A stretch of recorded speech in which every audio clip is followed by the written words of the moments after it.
RG Kar medical কলেজে মহিলা চিকিৎসককে ধর্ষণ ও খুনের ঘটনায় রাজ্য জুড়ে তোলপাড়ের মধ্যে এবার কলকাতা পুলিশের এক সিভিক ভলান্টিয়ারকে গ্রেপ্তার করল পুলিশ। হাসপাতালে সিসি ক্যামেরার ফুটেজ এবং ব্লুটুথ হেডফোনই ধরিয়ে দিল অভিযুক্তকে। ব্লুটুথ যুক্ত এরকম নেকব্যান্ড ও সিসি ক্যামেরার ফুটেজ, এই দুয়ের সূত্র ধরেই মহিলা চিকিৎসক খুনের ঘটনায় সিভিক ভলান্টিয়ারের ইনভলভমেন্ট পায় পুলিশ। পুলিশ সূত্রে দাবি, শুক্রবার আরজিকর মেডিকেল কলেজের মেডিসিন বিভাগের সেমিনার হলে মহিলা চিকিৎসকের মৃতদেহের পাশেই মেলে একটি সাদা রঙের ব্লুটুথ হেডফোন। পরে তদন্তকারীরা দেখেন ধৃত সিভিক ভলান্টিয়ার সঞ্জয়ের মোবাইল ফোনের সঙ্গে ওই ব্লুটুথ হেডফোন কানেক্টেড। পুলিশ সূত্রে খবর, গোটা ঘটনাটি ঘটে রাত ৩টের পর। ব্লুটুথ যুক্ত নেকব্যান্ড ছাড়াও সঞ্জয় রায় অভিযুক্ত তার সাসপিশিয়াস মুভমেন্টের সিসিটিভি ফুটেজ চেস্ট ডিপার্টমেন্টের বাইরে সেটাও কিন্তু লক্ষ্য করা যায়। মৃত চিকিৎসকের সহকর্মীদের সূত্রে খবর, বৃহস্পতিবার রাতে অনলাইনে খাবার অর্ডার করেছিলেন তিনি। রাত 12টা নাগাদ অন্যান্য সহকর্মীর সঙ্গে ডিনার করেন। সূত্রের খবর, খাওয়া দাওয়া সেরে প্যারিস অলিম্পিক্সে নীরজ চোপড়ার জ্যাভলিন থ্রোয়ের ইভেন্ট দেখছিলেন সকলে। তারপর বাকিরা চলে গেলে সেমিনার হলেই ঘুমিয়ে পড়েন 31 বছর বয়সী ওই মহিলা চিকিৎসক। হাসপাতাল সূত্রে খবর, রাত ৩টের সময় রোগীর চিকিৎসা সংক্রান্ত বিষয়ে কথা বলার জন্য এক জুনিয়র চিকিৎসক আসেন ওই মহিলা চিকিৎসকের কাছে। তার দাবি যে তিনি দেখেন যে লাল রঙের একটি ব্ল্যাঙ্কেট গায়ে চাপা দিয়ে ঘুমাচ্ছেন মহিলা চিকিৎসক। অর্থাৎ বৃহস্পতিবার রাত ৩টে পর্যন্ত জীবিতই ছিলেন মহিলা চিকিৎসক। শুক্রবার ময়নাতদন্তের প্রাথমিক রিপোর্টে ভোরের দিকে তার মৃত্যু হয়েছে বলে খবর উঠে আসে। পুলিশের প্রাথমিক তদন্তেও উঠে আসে একই তথ্য। জরুরি বিভাগের বিল্ডিংয়ের 4 তলায় রয়েছে চেস্ট মেডিসিন বিভাগ। গেট দিয়ে ঢুকে বাদিকে প্রথমেই রয়েছে একটি স্টোর রুম, তারপর একে একে মেল ও ফিমেল ওয়ার্ড। অন্যদিকে গেট দিয়ে ঢুকে ডান দিকে রয়েছে সেমিনার হল, যেখানে মহিলা চিকিৎসকের মৃতদেহ উদ্ধার হয়। পুলিশ ও হাসপাতাল সূত্রে খবর, চেস্ট মেডিসিন বিভাগে ঢোকার গেটের ওপরে একটি ক্লোজ সার্কিট ক্যামেরা রয়েছে।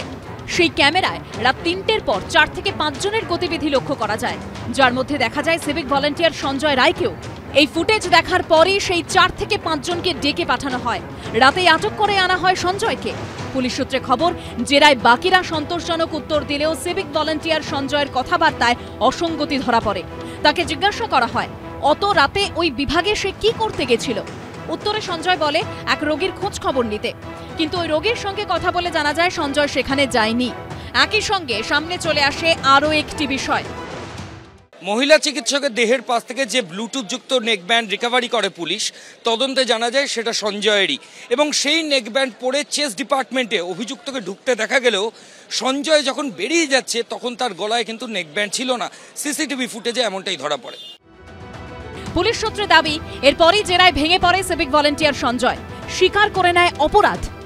যে ওখানে এভিডেন্স, সিসিটিভি এভিডেন্স, যে সময় ওকে ওখানে ঘুরতে দেখা গেছে এবং যে পিওতে কিছু কিছু আমরা জিনিসগুলো পেয়েছি, ওই সব মিলিয়ে আমরা কনক্লুড করেছি দ্যাট, অ্যান্ড দেন ইন্ট্রোগেশনও হয়েছে। We have interrogated several witnesses, doctors and others, and in total putting this all together we have concluded that there is a very very strong complicity as far as the accused is concerned. সবকিছু থাকা সত্ত্বেও এই ঘটনাটা ঘটেছে seminar হলে এবং চারিদিকে CCTV আছে, সবকিছুই আছে।